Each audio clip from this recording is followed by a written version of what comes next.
Olá, meu nome é Larissa Zejo e esse é mais um episódio da série Recursos Terapêuticos para o Desenvolvimento Socioemocional. Hoje eu vou falar de um recurso que eu conheci recentemente, mas que eu estou apaixonada, que é essa caixinha aqui, que chama Ponto de Vista, com o objetivo de trabalhar o treino de comunicação e cognição social. Isso é, trabalhar com questões relacionadas à empatia e teoria da mente, ou tomada de perspectiva sobre os sentimentos e os pensamentos dos outros. Como é que a gente identifica isso?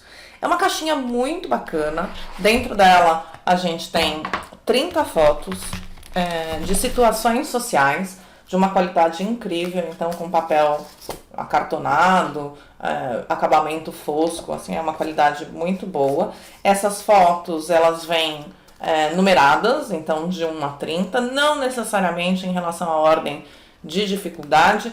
Na minha concepção, elas podem ser utilizadas em outra ordem, né? Eu não acho que a 30, por exemplo, seja muito mais difícil que a 10, a 5 ou a 1, mas elas são numeradas para o controle do terapeuta. E além dessas fotos de situações sociais, a gente tem também um roteiro de intervenção, que eu acho que é a cereja do sundae aqui, né? Quer dizer, é o que destaca demais esse material, além da qualidade das imagens. Então, por exemplo, para vocês entenderem do que se trata, as situações sociais são como essa imagem aqui, essa é a primeira apresentada.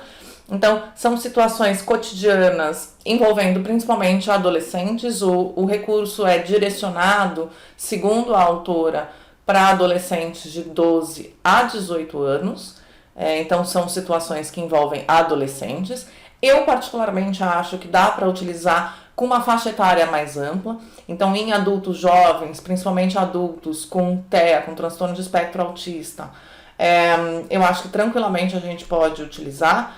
E em adolescentes ou pré-adolescentes mais novos, né, ou crianças um pouco mais velhas, 9, 10, 11 anos, eu ainda acho que dá para utilizar tranquilamente também o material. São situações cotidianas que eles também podem entender, que eles estão acostumados no dia a dia deles. Podem ser, às vezes, um pouco mais complicadas para crianças mais novas, mas não para adultos jovens a utilização.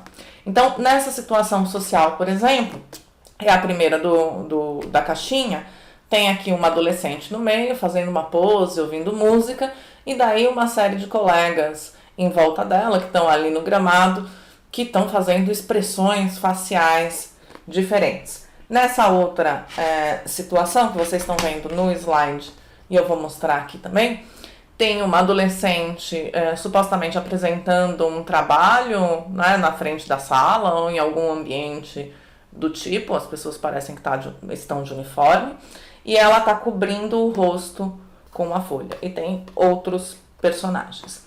A proposta desse recurso é que você apresente a situação social para o paciente e peça para ele descrever a situação, e o roteiro de intervenção vai sugerir uma série de perguntas que você pode utilizar para abordar com o paciente. Então, esse roteiro de perguntas, ele tem 8 itens. Aqui na tela eu estou mostrando só alguns para vocês terem uma ideia.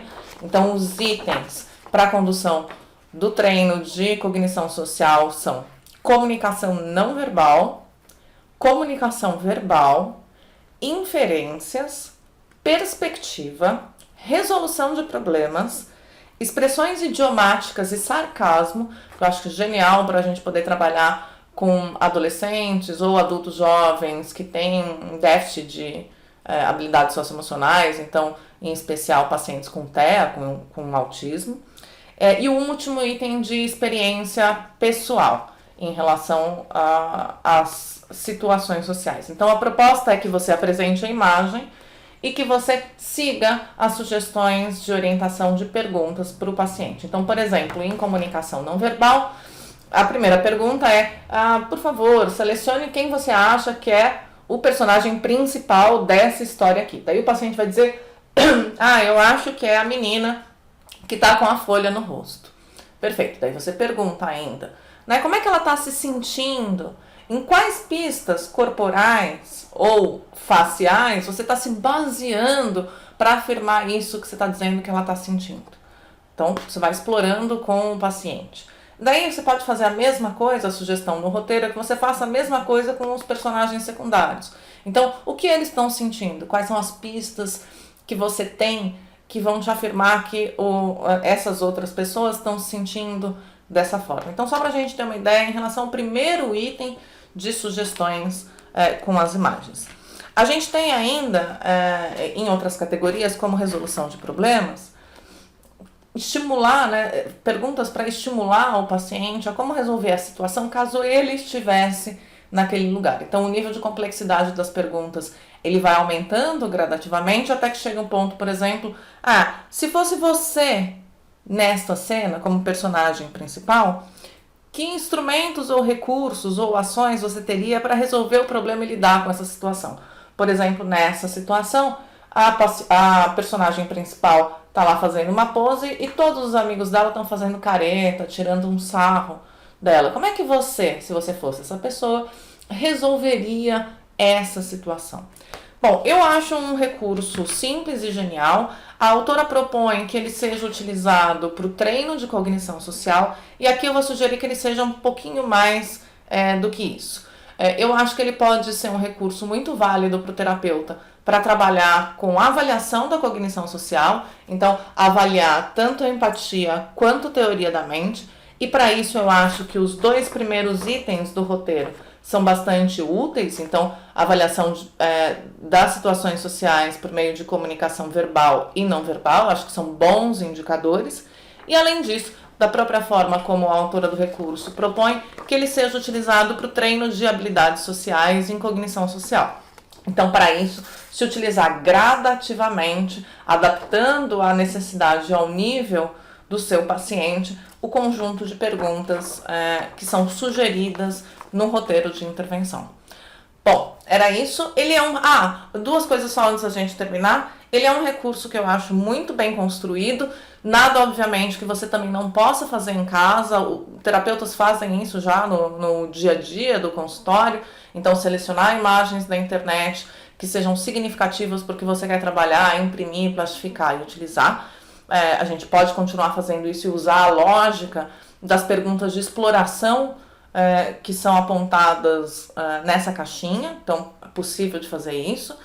Mas eu acho que a qualidade do material, tanto das perguntas quanto do material físico em relação às imagens, compensa o investimento, apesar de não ser um material caro, barato, né? Ele é um pouquinho caro, mas compensa o investimento para o tempo que você vai despender em procurar essas imagens e depois imprimir num papel fotográfico para poder utilizar. Então, eu particularmente acho que vale a pena. O recurso, ele é da editora Terapia Criativa, que é conduzida, foi desenvolvida por uma psicóloga doutora em psicologia com vasta experiência em atendimento infanto-juvenil. Então, eles têm outros recursos que são bastante interessantes na editora, eu acho que vale a pena dar uma olhada. E essa era a dica que a gente tinha para o episódio de hoje. Espero que vocês tenham gostado. Acompanhe os próximos episódios da série, então se inscreve aqui no canal para não perder mais nada, ok? Tchau, tchau. Um abraço.